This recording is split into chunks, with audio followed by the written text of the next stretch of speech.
प्रिय देशवासियों, नमस्कार। हम सभी ने बीते दिनों में देश का सामर्थ्य और उसका संयम दोनों देखा है। मैं सबसे पहले भारत की पराक्रमी सेनाओं को, सशस्त्र बलों को, हमारी खुफिया एजेंसियों को, हमारे वैज्ञानिकों को, हर भारतवासी की तरफ से सैल्यूट करता हूं। हमारे वीर सैनिकों ने ऑपरेशन सिंदूर के लक्ष्यों की प्राप्ति के लिए असीम शौर्य का प्रदर्शन किया। मैं उनकी वीरता को, उनके साहस को, उनके पराक्रम को आज समर्पित करता हूं हमारे देश की हर माता को, देश की हर बहन को और देश की हर बेटी को ये पराक्रम समर्पित करता हूं। साथियों, 22 अप्रैल को पहलगाम में आतंकवादियों ने जो बर्बरता दिखाई थी, उसने देश और दुनिया को झकझोर दिया था।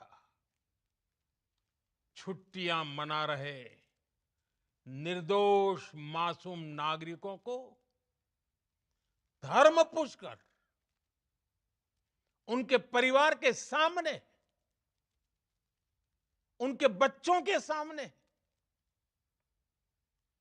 बेरहमी से मार डालना, यह आतंक का बहुत बीभत्स चेहरा था, क्रूरता थी। ये देश के सद्भाव को तोड़ने की घिनौनी कोशिश भी थी। मेरे लिए व्यक्तिगत रूप से ये पीड़ा बहुत बड़ी थी।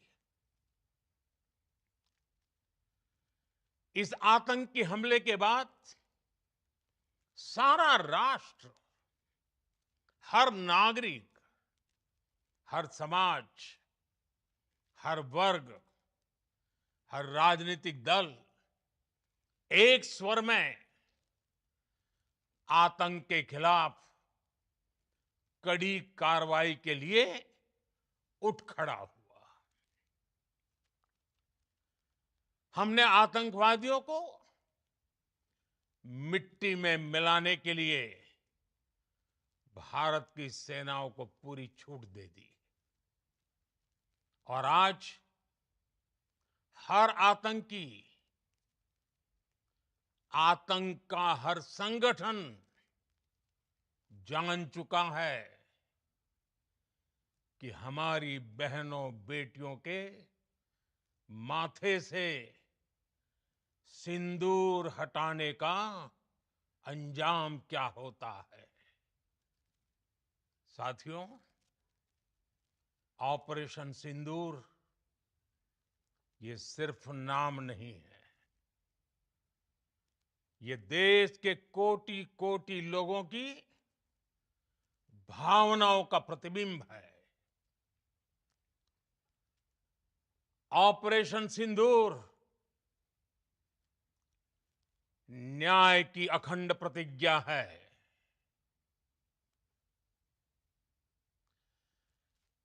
6 मई की देर रात, 7 मई की सुबह पूरी दुनिया ने इस प्रतिज्ञा को परिणाम में बदलते देखा है। भारत की सेनाओं ने पाकिस्तान में आतंक के ठिकानों पर, उनके ट्रेनिंग सेंटर्स पर सटीक प्रहार किया। आतंकियों ने सपने में भी नहीं सोचा था कि भारत इतना बड़ा फैसला ले सकता है। लेकिन जब देश एकजुट होता है, नेशन फर्स्ट की भावना से भरा होता है, राष्ट्र सर्वोपरि होता है,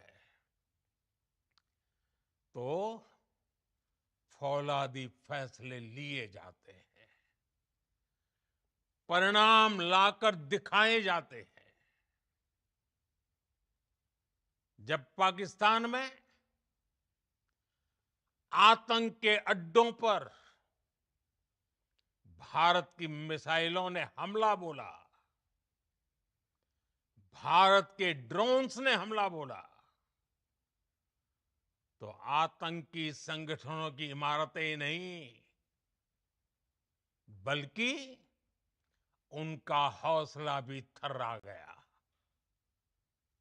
बहावलपुर और मुरिद के जैसे आतंकी ठिकाने एक प्रकार से ग्लोबल टेररिज्म की यूनिवर्सिटीज रही है। दुनिया में कहीं पर भी जो बड़े आतंकी हमले हुए हैं, चाहे 9/11 हो, चाहे लंदन ट्यूब बॉम्बिंग हो, या भारत में दशकों से जो बड़े बड़े आतंकी हमले हुए हैं, उन सब के तार कहीं ना कहीं आतंक के इन्हीं ठिकानों से जुड़ते रहे हैं। आतंकियों ने हमारी बहनों का सिंदूर उजाड़ा था, इसलिए भारत ने आतंक के ये हेडक्वार्टर्स उजाड़ दिए। भारत के इन हमलों में 100 से अधिक खूंखार आतंकवादियों को मौत के घाट उतारा गया है। आतंक के बहुत सारे आका बीते 2.5-3 दशकों से खुलेआम पाकिस्तान में घूम रहे थे, जो भारत के खिलाफ साजिशें करते थे। उन्हें भारत ने एक झटके में खत्म कर दिया। साथियों, भारत की इस कार्रवाई से पाकिस्तान घोर निराशा में गिर गया था, हताशा में गिर गया था, बौखला गया था। और इसी बौखलाहट में उसने एक और दुस्साहस किया।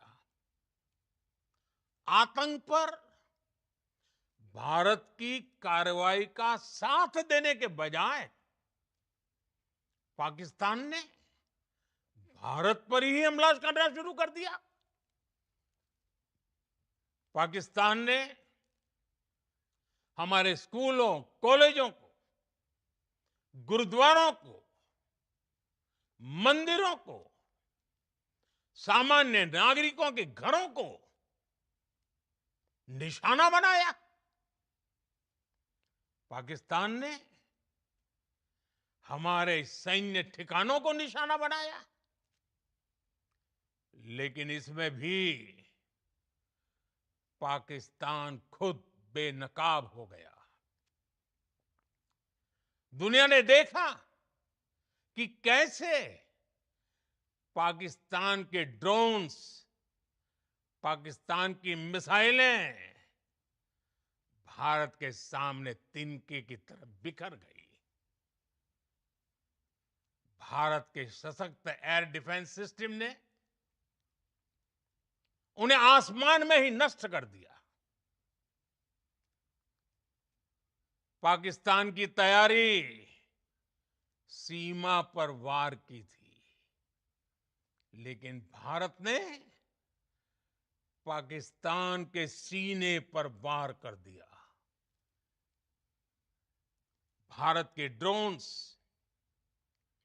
भारत की मिसाइलों ने सटीकता के साथ हमला किया। पाकिस्तानी वायुसेना के उन एयरबेस को नुकसान पहुंचाया, जिस पर पाकिस्तान को बहुत घमंड था। भारत ने पहले 3 दिनों में ही पाकिस्तान को इतना तबाह कर दिया, जिसका उसे अंदाजा भी नहीं था। इसलिए भारत की आक्रामक कार्रवाई के बाद पाकिस्तान बचने के रास्ते खोजने लगा। पाकिस्तान दुनिया भर में तनाव कम करने के लिए गुहार लगा रहा था, और बुरी तरह पीटने के बाद इसी मजबूरी में 10 मई की दोपहर को पाकिस्तानी सेना ने हमारे डीजीएमओ को संपर्क किया। तब तक हम आतंकवाद के इंफ्रास्ट्रक्चर को बड़े पैमाने पर तबाह कर चुके थे। आतंकियों को मौत के घाट उतार दिया गया था। पाकिस्तान के सीने में बसाए गए आतंक के अड्डों को हमने खंडहर बना दिया था। इसलिए जब पाकिस्तान की तरफ से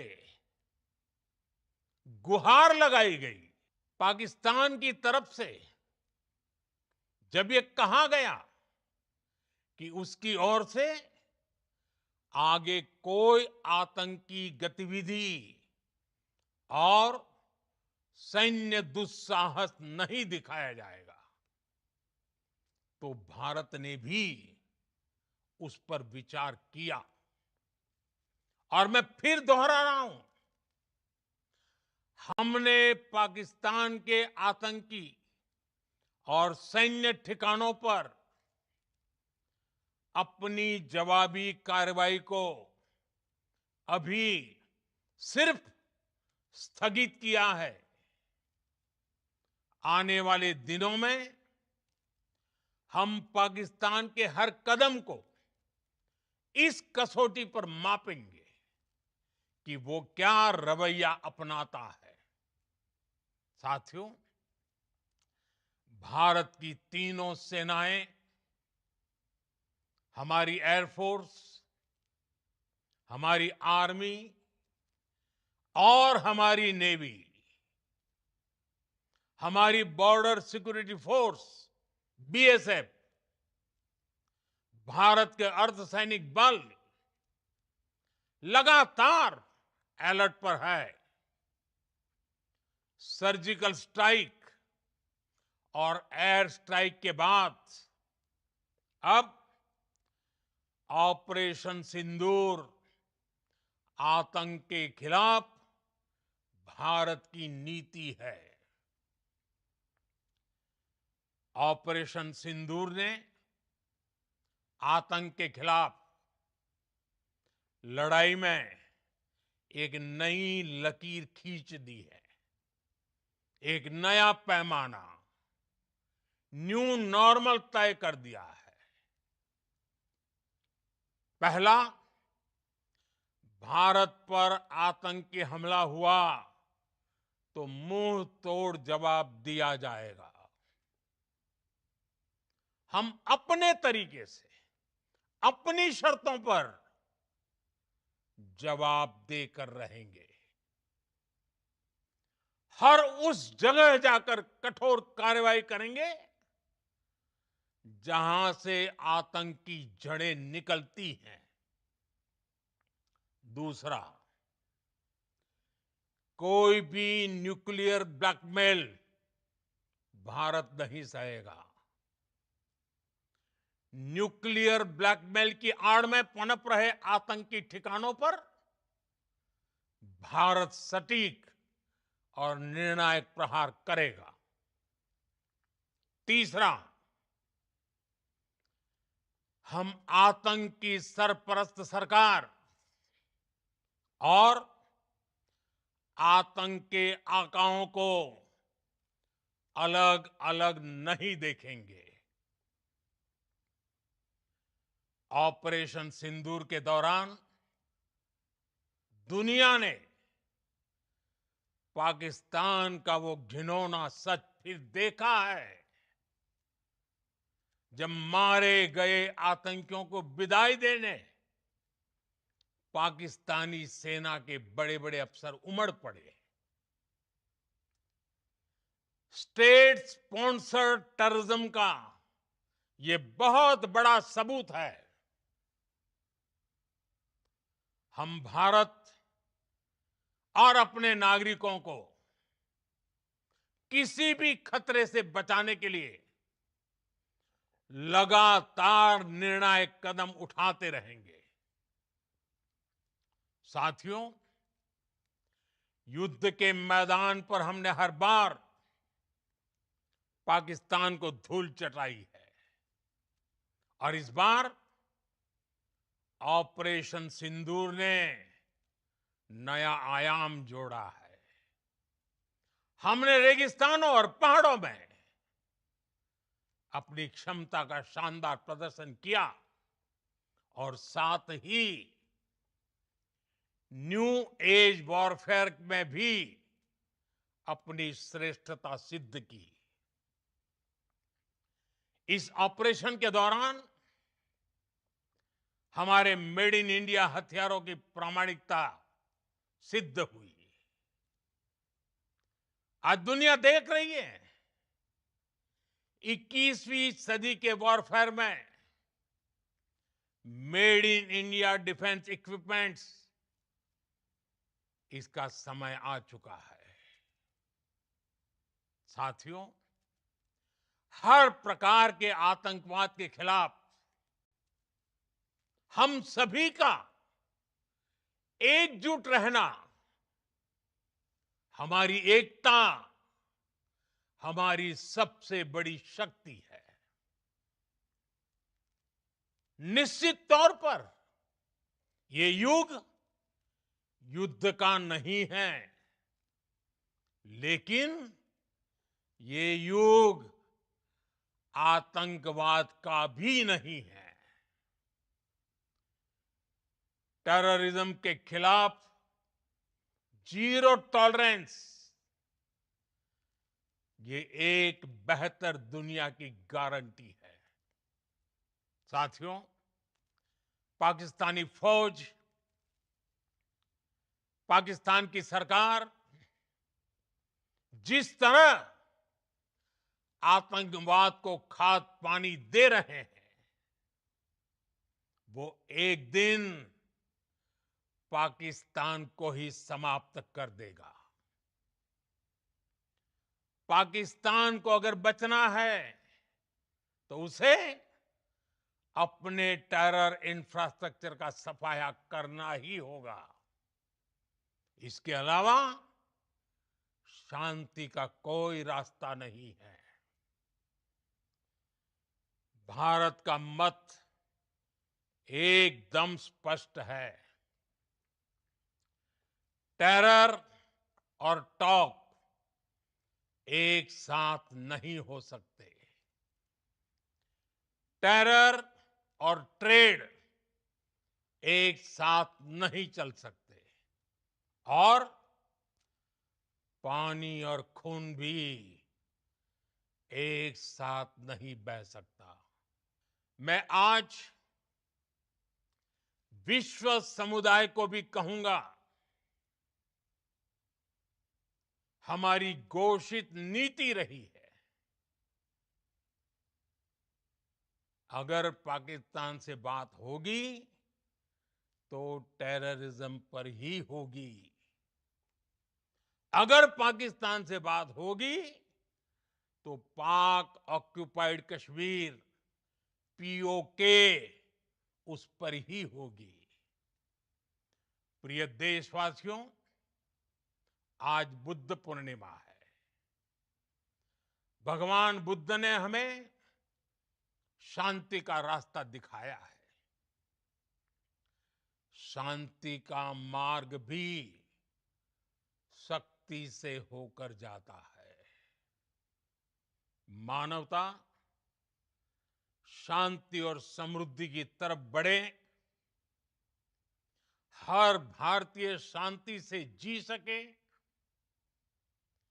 विकसित भारत के सपने को पूरा कर सके, इसके लिए भारत का शक्तिशाली होना बहुत जरूरी है। और आवश्यकता पड़ने पर इस शक्ति का इस्तेमाल भी जरूरी है।